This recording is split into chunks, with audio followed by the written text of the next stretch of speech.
Hi. ഇന്നത്തെ video ഒരു പെയിൻറ്റിങ്ങിൻ്റെ video ആണ്. അതിലൊന്നും എത്ര അത്ഭുതം എന്നല്ലേ, ഒന്നും അത്ഭുതമൊന്നുമില്ല. പക്ഷെ നമ്മൾ സ്ഥിരമായിട്ട് ചെയ്യാത്ത ഒരു വർക്ക് ചെയ്യുമ്പോൾ നമുക്കുണ്ടാകുന്ന ഒരു മാനസിക സംതൃപ്തി, അങ്ങനെയില്ലേ. നമ്മൾ ചെയ്യാത്ത ഒരു കാര്യങ്ങൾ ചെയ്യാൻ വേണ്ടിയിട്ട്, നമുക്ക് ഇഷ്ടപ്പെട്ട ഒരു കാര്യം ചെയ്യാൻ വേണ്ടിയിട്ട് നമ്മൾ ഒരുപാട് സമയം നമ്മൾ മാറ്റി വെച്ചാലും നമുക്കൊരു മനസ്സിന് സുഖം ഉണ്ടാവും. അതുപോലത്തെ ഒരു വർക്കാണ് ഞാനിപ്പോൾ ചെയ്തത്. പെയിൻറ്റിങ് കഴിഞ്ഞു. ആ പെയിൻറ്റിങ് നിങ്ങളിവിടെ കാണിക്കുന്നു. പിന്നെ എന്താ ഇതിൻ്റെ ഒരു പ്രത്യേകത എന്ന് പറഞ്ഞു കഴിഞ്ഞാൽ, നമുക്കിഷ്ടപ്പെട്ട രീതിയിൽ ചെയ്യാം. കുറച്ച് ദിവസം അല്ലെങ്കിൽ കുറച്ച് മണിക്കൂർ കൂടിയാലും പിന്നെ സാമ്പത്തിക ലാഭിക്കാം. അങ്ങനെ കുറേ ഗുണങ്ങളെല്ലാം ഉണ്ട് ഇതിനകത്ത്. കണ്ടു നോക്കാം ബാ. അതിനു മുമ്പ് ഇതിൻ്റെ പഴയ കണ്ടീഷൻ കാണിച്ചു തരാം. ചില നിലവിൽ ഈ റൂമൊന്നും നമ്മൾ ഉപയോഗിക്കലുണ്ടായില്ല. ചില ഇവിടെ ആളത്രയില്ലു. അപ്പോൾ കംപ്ലീറ്റ് വേസ്റ്റ് നമ്മൾ നിറച്ച് വെച്ചൊരു സ്ഥലമാണ് ഈ റൂമെല്ലാം. ആവശ്യമില്ലാത്ത സാധനങ്ങളെല്ലാം കൂട്ടിയിടുന്നൊരു സ്ഥലമാണ്.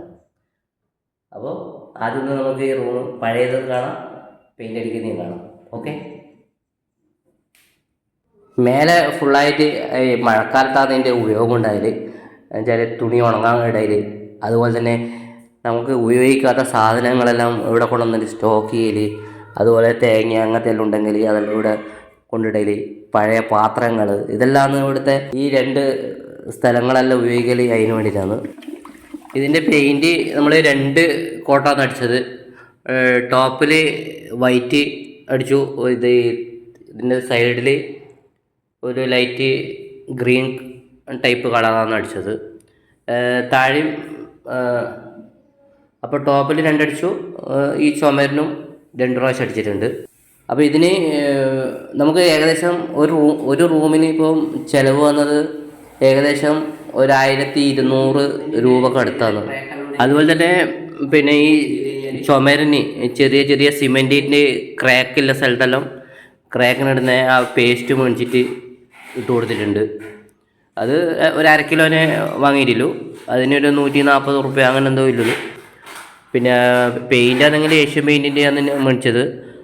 പിന്നെ അതിന് ഒരു 200 ചില്ലറ, അത്ര 230 ആ റേഞ്ചാണ് വരുന്നത്. അപ്പോൾ നമ്മൾ വൈറ്റ് അടിച്ചു കഴിഞ്ഞു. ഇനി കളർ ചേഞ്ച് ചെയ്യും. ഇതിന് വാങ്ങിയത് ഏഷ്യൻ പെയിൻറ്റിൻ്റെ ആണ്.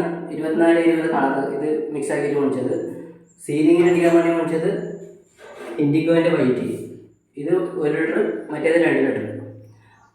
ടോട്ടല് 1200-അടുത്ത്, ഒരു 1000 റുപ്യയിലധികം 3 ലിറ്റർ പെയിൻറ്റ്. അതുപോലെ തന്നെ ഇനാമൽ മേടിച്ചു, ബ്രഷ് മേടിച്ചു, മറ്റേ അതിൻ്റെ പേപ്പർ കാര്യങ്ങൾ, പൊട്ടി കാര്യങ്ങളെല്ലാം മേടിച്ചിട്ട് 1200 റുപ്യ നമുക്ക് കോസ്റ്റ് മേടിച്ചിട്ടുണ്ട്. പിന്നെ ഇതിൻ്റെ അകത്തിലൊരു പ്രധാന ബുദ്ധിമുട്ടെന്ന് വെച്ചാൽ, ഈ ഏണീൻ്റെ മേലെ കയറി നിന്നിട്ട് കുറേ സമയം നിൽക്കുമ്പോൾ ഉണ്ടാകുന്ന കാലിൻ്റെ വേദനയാണ്. അത് സ്ഥിരമായിട്ട് നിൽക്കാതെ കൊണ്ടുള്ളൊരു ബുദ്ധിമുട്ടാണ്. പിന്നെ ജനലിന് പുറത്ത് ഭാഗം അടിക്കുന്നത് എന്ന് വെച്ചാൽ ഒരുപാട് ഉയരമല്ലേ വരുന്നത്. അവിടെ ചവിട്ടി നിൽക്കാൻ വേണ്ടിയിട്ട് പ്രത്യേകിച്ച് സ്ഥലമൊന്നുമില്ല. അപ്പോൾ അവിടെ തൂങ്ങി നിന്നിട്ട് ജനലിൻ്റെ കമ്പിക്കെല്ലാം പെയിൻ്റ് അടിക്കൽ, ഇതെല്ലാം കുറച്ച് പ്രയാസമുള്ള ഒരു ബുദ്ധിമുട്ട്. പിന്നെ മേലെ ഭാഗത്തൊന്നല്ല സീലിങ്ങിനെല്ലാം അടിക്കുമ്പോൾ കണ്ണിൽ ഉറ്റുന്നതും അല്ലെങ്കിൽ അങ്ങനെ ഇങ്ങനെയുള്ള ചില ബുദ്ധിമുട്ടുണ്ട്.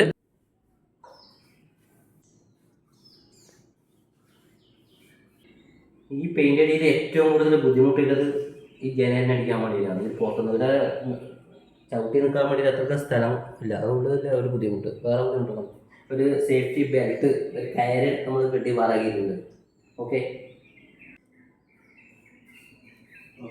പിന്നെ നമ്മൾ കുറച്ച് പൈസ ചിലവിട്ടത് ഒരു ബെഡ് വാങ്ങിച്ചിട്ടുണ്ട്. അതിനൊരു എത്ര 5 ചില്ലറ അങ്ങനെ എന്തോന്ന്, എത്രയാണ് നമുക്ക് കൃത്യമായിട്ട് ഓർമ്മയില്ല, 5-6 അങ്ങനെ എന്തോന്ന് വന്നത്. അതാണ് ഇതിൻ്റെ നമുക്കൊരു വലിയൊരു പൈസ ചിലവായത്. ബാക്കി സാധനമെല്ലാം നമ്മൾ ഇവിടെ ഇല്ലത് തന്നെയാണ് ഉപയോഗിച്ചത്. പിന്നെ നമ്മൾ ജനലിന് വൈറ്റ് അടിച്ചു, പിന്നെ ബോർഡർ കൊടുത്തു, പിന്നെ ഈ കമ്പിക്ക് ബ്ലാക്ക്. ഈ ബ്ലാക്കെല്ലാം അടിക്കാൻ വേണ്ടിയിട്ട് 100 ml പെയിൻറ്റ് മൊത്തത്തിൽ ചിലവായിട്ടുണ്ട്. അതുപോലെ വൈറ്റും അങ്ങനെ തന്നെ. ഇതിൻ്റെ പുറത്ത് തേക്ക് കളറാണ് കൊടുത്തിന്, ഉള്ളിൽ മൊത്തം വൈറ്റ് വേണമെന്നില്ല. ഇതുകൊണ്ട് വൈറ്റ് കൊടുത്തു, പുറത്ത് തേക്കിൻ്റെ കളർ കൊടുത്തു. അങ്ങനെയാണ് ഇത് അടിച്ചത്. അപ്പോൾ നമുക്ക് റൂം മൊത്തം ഒന്ന് കാണാം. ഓക്കെ, ഏതൊരു കാര്യമായാലും നമ്മൾ കുറച്ച് പരിശ്രമിക്കുക, നമ്മൾ കുറച്ച് സമയം കണ്ടെത്തുക, ഇതെല്ലാം ഉണ്ടെങ്കിൽ പിന്നെ നമുക്ക് അതിനോടുള്ള താല്പര്യവും അതെല്ലാം ഉണ്ടെങ്കിൽ നമുക്ക് ഏതൊരു ജോലിയും നമുക്ക് നമ്മുടേതായ ഇഷ്ടത്തിന് നമുക്ക് ചെയ്യാൻ പറ്റും. പക്ഷെ ചില കാര്യത്തിന് സ്ഥിരമായി ചെയ്യുന്ന ആൾക്കാർ തന്നെ വേണ്ടി വരും. പക്ഷെ ഇതുപോലത്തെ കാര്യങ്ങളെല്ലാം നമ്മൾ തന്നെ പരിശ്രമിച്ചാൽ നമുക്ക് ചെയ്യാൻ പറ്റും. ഈ റൂം കുറച്ച് കളർമാനെ കുറച്ച് ഭംഗിയായ സമയത്ത് പുറത്ത് നോക്കുമ്പോൾ വളരെ മോശം. അപ്പോൾ എന്തുകൊണ്ടെങ്കിൽ പുറത്തും ഈ സെൻട്രൽ ആൾ ഒന്ന് പെയിൻറ്റ് മാറ്റി കൊടുത്തു. ഈ കളറെല്ലാം അടിച്ചിട്ട് ആടെ വേറൊരു കളർ അടിച്ചിട്ട് ആടെ ഇതുപോലെ തന്നെ സീലിങ് ഒരു വൈറ്റും സൈഡിൽ ഒരു ലൈറ്റ് മഞ്ഞ കലർന്ന ഒരു കളറും കൂടി അടിച്ചത്.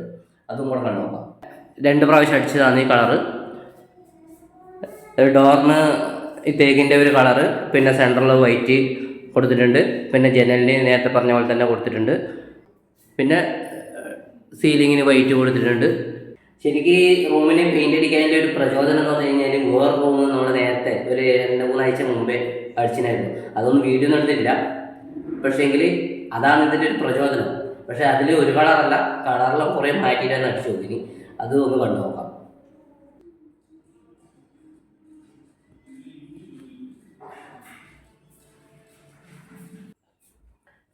ഇതിൻ്റെ അത് 3 കളറാണ് അടിച്ചത്. ഒരു നീല, ഒരു പച്ച, ഒരു വൈറ്റ്. അതുപോലെ തന്നെ ഇതിൻ്റെ ബോർഡർ കാര്യങ്ങളെല്ലാം പല തരത്തിലൊന്നാണ്. അതുപോലെ നേരത്തെ ഞാൻ പറഞ്ഞതുപോലെ വ്യത്യസ്തമായ നമ്മളെ ഒരു രീതിയിൽ നമുക്ക് ഇഷ്ടപ്പെട്ട ഒരു രീതിയിൽ അടിച്ചു. അതിൽ ഏതത്തോളം മാച്ചിങ് ഉണ്ട് എന്നൊന്നും നമ്മൾ നോക്കിയില്ല. പിന്നെ ഇതിൻ്റെ ജനൽ എല്ലാം നമ്മൾ സ്ക്രൂ എല്ലാം അയച്ചെടുത്ത് പുറത്തുനിന്ന് ചേരണ്ടി വൃത്തിയാക്കിയിട്ട് പെയിൻ്റ് അടിച്ചാൽ ഇതിൻ്റെ പുറത്തൊന്നും നിന്നിട്ട് പെയിൻ്റ് അടിക്കാൻ കഴിയില്ല. അത്രയും ബാക്കിൽ വെയിൽ, പിന്നെന്ന് പറഞ്ഞു കഴിഞ്ഞാൽ ഉയരത്തിൻ്റെ ഒരു പ്രശ്നം. അപ്പുറം കുറച്ച് മരത്തിൻ്റെ തണലെല്ലാം ഉണ്ട്. കംപ്ലീറ്റ് അയച്ചെടുത്ത് പുറത്തുനിന്ന് ഒരുപാട് അതിന് കുറച്ച് മെനക്കെട്ടിന് ഒരു 2-3 ദിവസം മെനക്കെട്ടിനത്. അപ്പോൾ നമ്മളെ പെയിൻറ്റിങ് വീഡിയോ എങ്ങനെ ഇഷ്ടപ്പെട്ടോ, പെയിൻറ്റിങ് ഇഷ്ടപ്പെട്ടോ, നിങ്ങളെ അഭിപ്രായം പറയുക. ഇത് നമ്മളെ കുഞ്ഞു മക്കൾക്ക് കിട്ടിയ ഓരോ മൊമെൻ്റ് കാര്യങ്ങളെല്ലാം. പരിസ്ഥിതി കിസ്, LP വിഭാഗം, പിന്നെ അവരെ ചെറിയ ഫോട്ടോ, പിന്നെ കുറ്റിക്കോ സ്കൂളിൽ നിന്ന് എൻ്റെ പിറന്നാൾ എൻ്റെ കൂട്ടുകാർക്ക് നല്ല പച്ചക്കറി വിഭവം നൽകിയത്, പിന്നെ ഓണാഘോഷം വൈഫിന് കിട്ടിയത് വായനശാല, പിന്നെ നമ്മളെ ശ്രീകുട്ടൻ്റെ വേനൽ തുമ്പീരിയാണ് ഏറ്റവും കൂടുതൽ. ഓൻ ബാലസംഘം വേനൽ തുമ്പീൻ്റെ അത് 2 വർഷം പോയതാണ്. അതുകൊണ്ട് ഓൻ്റെതായിരിക്കും കൂടുതൽ മൊമെൻ്റോ ഉള്ളത്. പിന്നെ ഇതെല്ലാം അവരെ സ്കൂളിൽ പഠിക്കുന്ന സമയത്തിൻ്റേതാണ്. LP സ്കൂളിലാണ്, കുറ്റിക്കോ സൗത്ത് LP സ്കൂളിലാണ്. 2008 ജനുവരി 20-നാണ് നമ്മളെ വിവാഹം കഴിഞ്ഞത്. അപ്പോൾ ഇങ്ങനെയെല്ലാമാണ് കാര്യങ്ങളുടെ കിടപ്പ്. 12 വർഷമായി നമ്മൾ ഈ വീട് എടുത്തിട്ട്. അപ്പോൾ അന്നേരം ഒരു വൈറ്റ് സിമെൻ്റെല്ലാം അടിച്ച് ഒഴിവാക്കി വിട്ടതാണ്.